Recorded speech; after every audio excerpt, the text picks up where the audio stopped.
Hola, sean bienvenidos a un nuevo curso de Geometría Moderna. En esta ocasión vamos a abordar el tema de Geometría Moderna 2, el cual es un curso que se imparte en la Facultad de Ciencias de la UNAM, usualmente para matemáticos, pero no está restringido a este caso. Vamos a continuar esta materia retomando un poquito de lo que vimos en la materia anterior de Geometría Moderna 1 para recordar un poco de los conceptos que vimos, los teoremas que se trataron y los conceptos que vamos a necesitar en general para poder continuar con la materia de Geometría Moderna 2 ya en forma. Dicho esto, comencemos con el repaso rápido. Vamos a ir como tal cronológicamente, haciendo un poco el símil con respecto a cómo fueron desarrollándose los conceptos hasta llegar a la geometría moderna que conocemos hoy en día. Todo inició con los postulados de Euclides. Aunque aquí hay una historia detrás y hay todo un desarrollo, vamos a mencionar nada más rápidamente cuáles son los 5 postulados. Los postulados como tal son aquellos que nos dieron como tal la axiomatización o los bloques de construcción para la teoría geométrica moderna a partir de postulados lógicos. El postulado 1 lo que nos dice es que si tenemos dos puntos, cualesquiera en el plano, siempre podemos trazar una línea recta por ellos, además de que la va a definir. En el postulado 2 tenemos que un segmento de recta puede extenderse indefinidamente en una línea recta en cualquiera de sus dos direcciones. Si recordamos y tuviéramos un segmento de recta en el plano, sabemos que estos dos son los extremos de dicha recta o del segmento y que además podemos extender a esta recta o crear una semirrecta tomando a uno de estos extremos como el vértice de la semirrecta y extender el segmento por B para tener el resto de esta recta o en su defecto a B como vértice y extendiendo el segmento AB por el extremo A. En el postulado 3 tenemos que dados un punto y un segmento de recta dados, podemos trazar una circunferencia usando el punto como centro y un segmento de recta dado, que en este caso fue el que mencionamos al inicio, como el radio de dicha circunferencia. La manera de poder trazar esto es bastante simple y solamente nos está diciendo que podemos construir como tal una circunferencia. Tomemos un punto cualquiera en el plano y nosotros determinamos el segmento adecuado o el segmento que nos interese y con esto tenemos por definición que construimos una circunferencia porque todos los puntos que están en esta circunferencia como tal son tales que equidistan del punto fijo A, que eso es por definición como trazamos una circunferencia. En el postulado 4 nos menciona que todos los ángulos rectos son iguales entre sí, lo cual eso es bastante simple de entender si conocemos cuáles son los ángulos rectos, es decir, aquellos ángulos que miden 90 grados. El postulado 5 tiene un poco más de complejidad y si recordamos tenía varias equivalencias. La forma más larga y más clásica de mencionar este postulado dice que si una recta que corta otras dos forma del mismo lado ángulos interiores que suman menos de dos ángulos rectos, al prolongar indefinidamente las dos rectas, estas se cortan del lado en que los ángulos interiores suman menos de dos ángulos rectos. Muy a grosso modo, lo que nos dice es que si tenemos una recta cualquiera y trazamos una en particular podemos trazar una transversal a esta misma recta y después trazamos una recta más que intersecte a esta transversal. Entonces lo que nos decía este postulado es que si nosotros medimos estos ángulos que existen de este lado junto con estos de acá,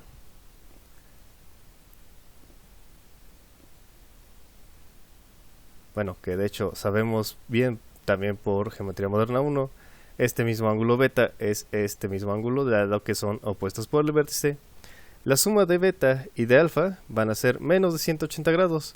Lo que nos está diciendo este postulado entonces es que estas dos rectas se intersectan en un punto.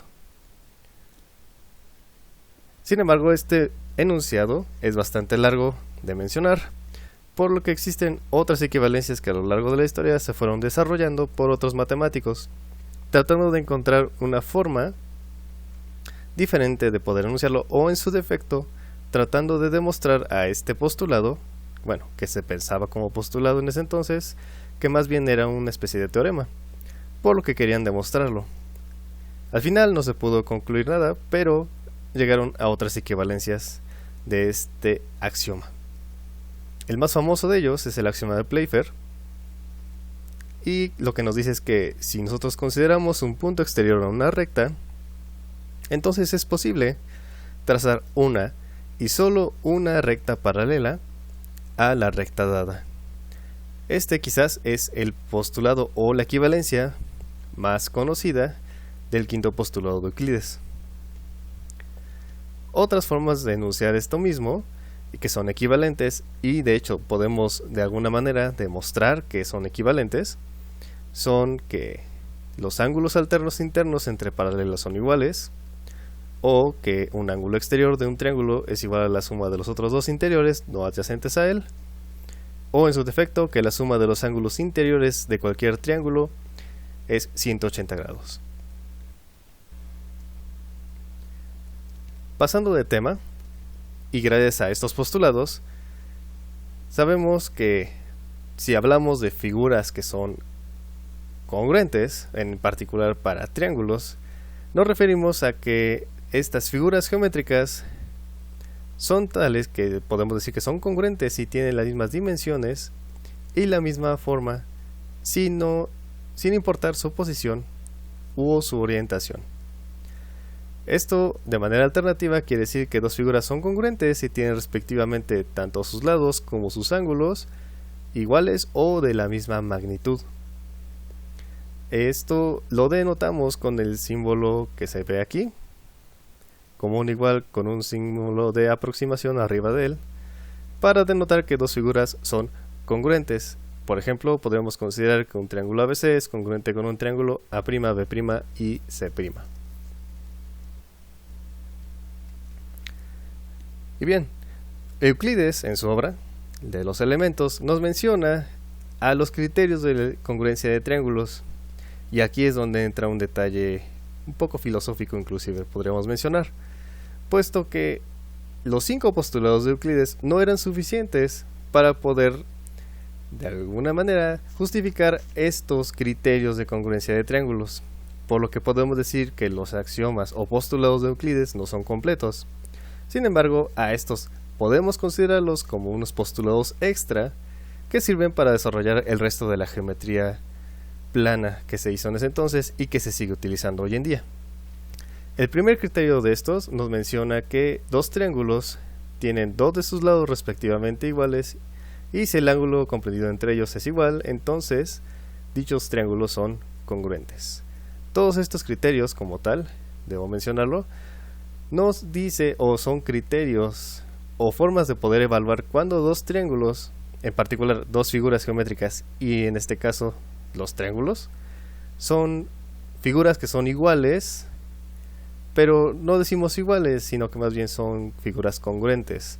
Esto debido a que no necesariamente son la misma figura, porque no necesariamente siempre van a estar una encima de otra, por lo que no necesariamente son indistinguibles, sino que más bien por posición, orientación u otras situaciones, dichos triángulos o figuras geométricas podrían estar en posiciones distintas, y con esto podemos determinar cuando dichos triángulos son de veras el mismo, salvo la posición, por lo cual decimos que son congruentes. Este primer criterio, en particular debido a los elementos con los cuales juega, decimos que es un criterio lado ángulo lado, o abreviado como LAL. El segundo criterio nos menciona que si dos triángulos tienen sus lados respectivamente iguales, pues entonces dichos triángulos van a ser congruentes. A dicho criterio lo llamamos lado lado lado, Y el tercer criterio de congruencia nos dice que si dos triángulos tienen un lado y los ángulos adyacentes a este lado respectivamente iguales, entonces dichos triángulos son congruentes. A este último criterio lo conocemos como ángulo, lado, ángulo. Sin embargo, la congruencia de triángulos, o en general congruencia de figuras, no es de lo único que hablamos en su momento en Geometría Moderna 1. También mencionamos sobre la semejanza de triángulos y en general de semejanza de figuras, lo cual fue un tema central a lo largo del desarrollo de esta materia. Decimos que dos figuras son semejantes si tienen el mismo número de lados y estos lados correspondientes son proporcionales y además los ángulos correspondientes de las figuras son iguales. Esto aplica en general para todo tipo de figuras planas, siempre y cuando consideremos que se cumplen estas dos situaciones. Si nos fijamos solamente en los triángulos, consideremos por ejemplo los triángulos ABC y A1B1C1. Estos triángulos son semejantes, por lo que usamos la notación de aproximación, es decir, dos rayitas como si fuera un igual, pero onduladas, para mencionar que dichas figuras son casi la misma, salvo alguna constante de proporcionalidad, es decir, son la misma salvo que uno es más grande que el otro. O quizás su posición inclusive cambie. En particular aquí, tenemos varias maneras de poder determinar cuando dos figuras geométricas son semejantes, y en particular los que son los triángulos son los que nos interesan para esta situación. En este caso ya tenemos teoremas. Esta es la forma en la que podemos determinar la semejanza de triángulos, a diferencia de la parte de congruencia, en donde literalmente eran más bien criterios o axiomas, entre comillas. Estos teoremas como tal sí son demostrables, puesto que son proposiciones que sí se basan ya en los axiomas o en otras construcciones previas. Los tres teoremas como tal son similares en el sentido de que necesitamos elementos como los ángulos y los lados de los triángulos para poder determinar la semejanza. El primero de ellos nos menciona que si dos triángulos tienen sus tres ángulos iguales, entonces son semejantes. Esto es que tienen sus lados proporcionales. Con lo cual decimos que es un criterio, o mejor dicho, teorema de semejanza, ángulo, ángulo, ángulo. El siguiente teorema nos dice que si dos triángulos tienen un ángulo igual y los dos lados adyacentes a este proporcionales, entonces son semejantes. Esto es, tienen sus otros dos ángulos, respectivamente iguales, y el tercer lado está en la misma proporción. El último teorema nos menciona que si dos triángulos tienen sus lados proporcionales, entonces son semejantes. Esto es, que tienen sus tres ángulos respectivamente iguales.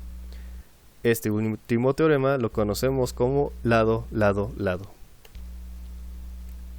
Mencioné hace un momento la constante de proporcionalidad. Sin embargo, quizás no recordábamos a qué nos referíamos.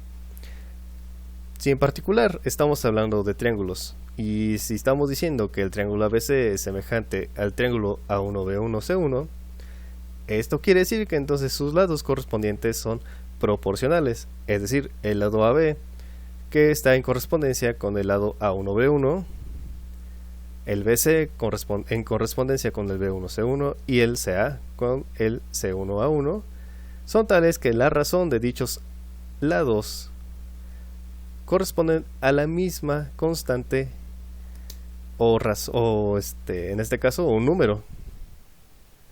Es decir, estas mismas tres razones de proporcionalidad nos dan exactamente la misma K. Esta K, dado que es una constante, la llamamos constante de proporcionalidad y nos indica en qué razón está una figura con respecto de la otra. Por decir ejemplo, podría ser que AB entre A1B1 nos dé 2, lo que querría decir entonces que el segmento AB vale 2 veces lo que vale el segmento A1B1, por decir un ejemplo.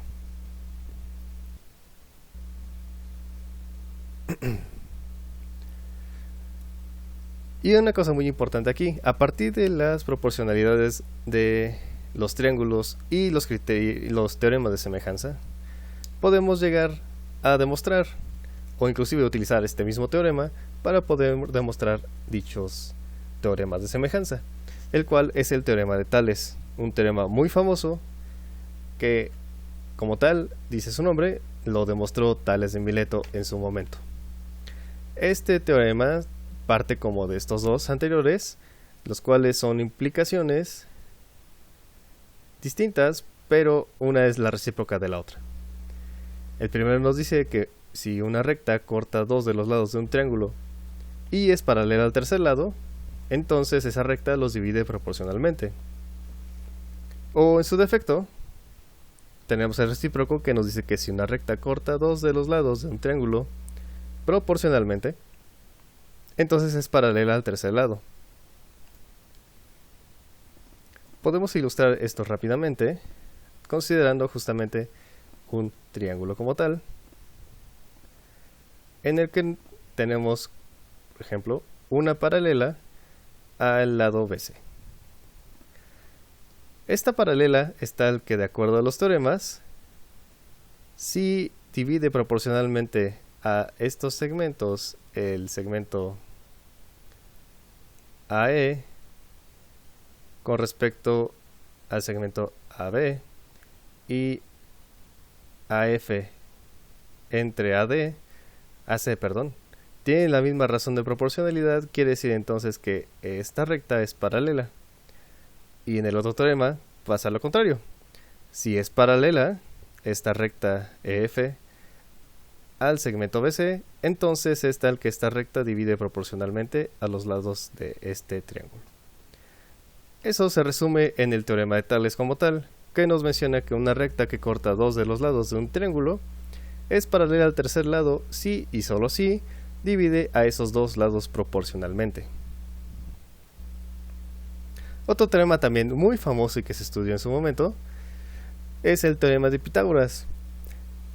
Si recordamos, mencionamos que este es un teorema como bastante curioso, puesto que se conocía inclusive en otras culturas y hay muchísimas demostraciones de este teorema. De hecho, quizás es el teorema más conocido de matemáticas y se sabe que existen más de 200 demostraciones de este teorema de Pitágoras.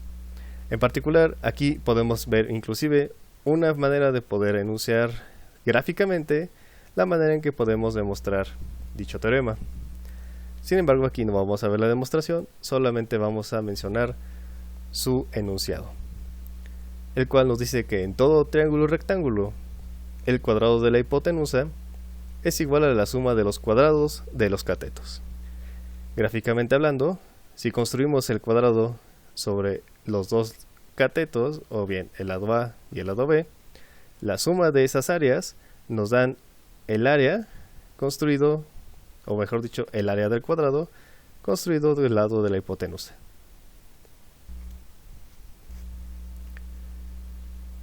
Siguiendo este repaso como tal de los conceptos del triángulo, también mencionamos unos teoremas y unos conceptos muy importantes que de hecho vamos a seguir utilizando a lo largo del curso de Geometría Moderna 2, refiriéndonos a puntos y rectas notables del triángulo. Si recordamos, son 4 grandes grupos: las medianas, bisectrices, alturas y mediatrices. Empezando con las medianas, sabemos que en un triángulo, los segmentos que van de un vértice al punto medio del lado opuesto, las llamamos medianas del triángulo. Aquí en esta figura podemos ver que las medianas trazadas son los segmentos AN, BL y CM, y son tales que por teorema se intersectan en un punto que conocemos como centroide, centro de gravedad, gravicentro o baricentro del triángulo. El último es el nombre más conocido. Y por el teorema sabemos que son concurrentes, y son concurrentes justamente en este baricentro que denotamos por la letra G. En el caso de la bisectriz, podemos partir en general de la definición de una bisectriz para el caso de un ángulo cualquiera. Si recordamos, decimos que una bisectriz de un ángulo es tal que divide al ángulo en otros dos iguales. o bien que lo divida a la mitad.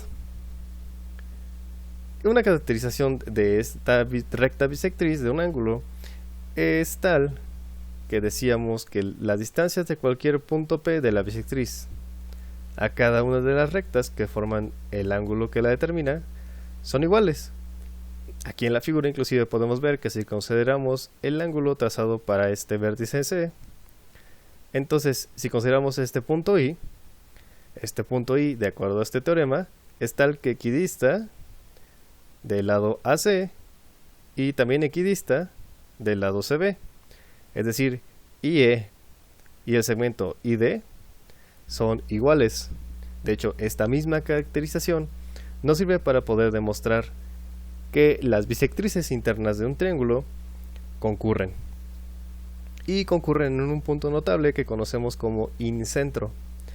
Este incentro tiene la característica de ser el centro de una circunferencia que queda inscrita por completo en el triángulo. Y es tal que además estos puntos de intersección o tangencia de la circunferencia inscrita con el triángulo de manera interna son las alturas de que están trazadas desde el punto I hacia los lados del triángulo. En este caso E, F y D son los pies de esas alturas que están trazadas desde I, que es el incentro. Y es además tal que IE, IF y D son segmentos con la misma magnitud, por lo cual podemos trazar esta circunferencia o incircunferencia, puesto que son el mismo radio. Aquí podemos ver en naranja las bisectrices internas del triángulo.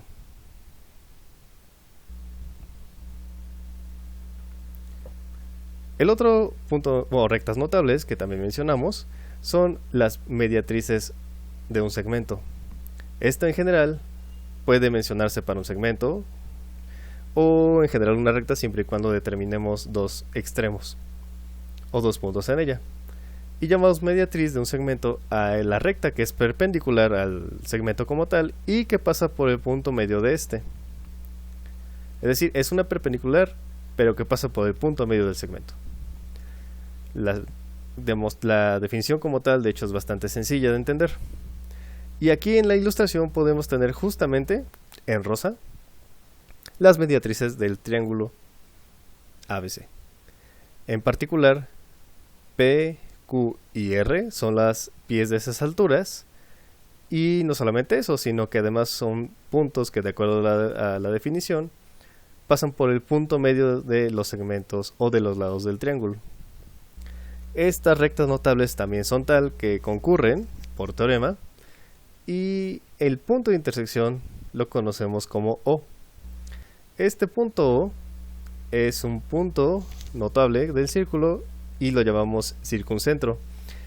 Es tal que por la caracterización de la mediatriz, debido a que cualquier punto sobre la mediatriz equidista de los extremos del segmento que la definen, entonces, en particular O, al ser un punto que vive en las tres mediatrices, equidista de los tres extremos, o bueno, mejor dicho, de los tres vértices que están aquí determinados por este triángulo. Lo que quiere decir que la distancia de O a cada uno de los vértices del triángulo es la misma, con lo cual podemos asegurar que existe entonces una circunferencia que pasa por esos tres vértices y que tiene como centro el circuncentro.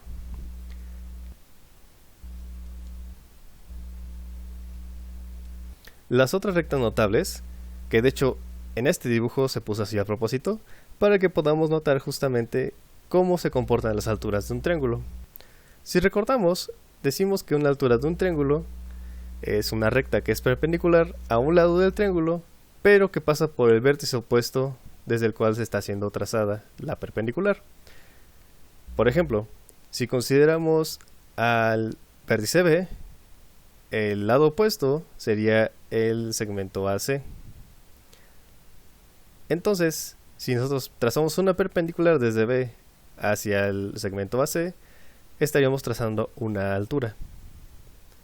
De acuerdo a los axiomas, podemos extender este segmento en esta recta por uno de sus extremos. Entonces, para poder trazar, por ejemplo, las alturas de el lado AB y que pasa por el vértice C, necesariamente tenemos que extender este lado. Por lo que entonces E es el pie de la altura. En este caso la altura es EC,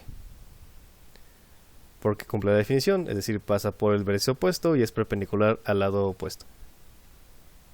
De esta manera, las tres alturas por teorema también concurren y a este punto notable lo llamamos ortocentro. En particular, lo denotamos con la letra H. Y bueno, para cerrar esta última parte, recordemos lo que se llama la recta de Euler. Dijimos por un teorema que en todo triángulo no equilátero, el circuncentro, que denotamos por O, el centroide o baricentro, que denotamos por G, y el ortocentro, que denotamos por H, son colineales. Recordemos, el circuncentro es el punto de concurrencia de las tres mediatrices del triángulo, el centroide es el de concurrencia de las medianas y el ortocentro es el de concurrencia de las alturas.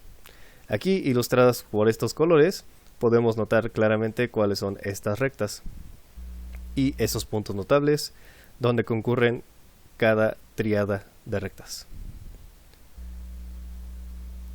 El teorema también nos dice además que la distancia del ortocentro, es decir, de H, al centroide, G, es el doble de la distancia del centroide al circuncentro. Es decir, el segmento HG vale 2 veces lo que mide el segmento GO. Un concepto muy relacionado con este mismo teorema que acabamos de mencionar y que tiene que ver con la recta de Euler como tal también, es la circunferencia de los 9 puntos. Ya que mencionamos todo esto de los puntos notables, los pies de las alturas y dónde se intersectan estas rectas notables, tenemos que esta circunferencia, que es tan curiosa, está determinada a partir de este teorema, que nos dice lo siguiente: dado un triángulo ABC, o cualquiera en realidad, hay una circunferencia que pasa por los puntos medios de los lados, que pasa también por los pies de las alturas y pasa también por los puntos que bisecan los segmentos que unen sus vértices con el ortocentro.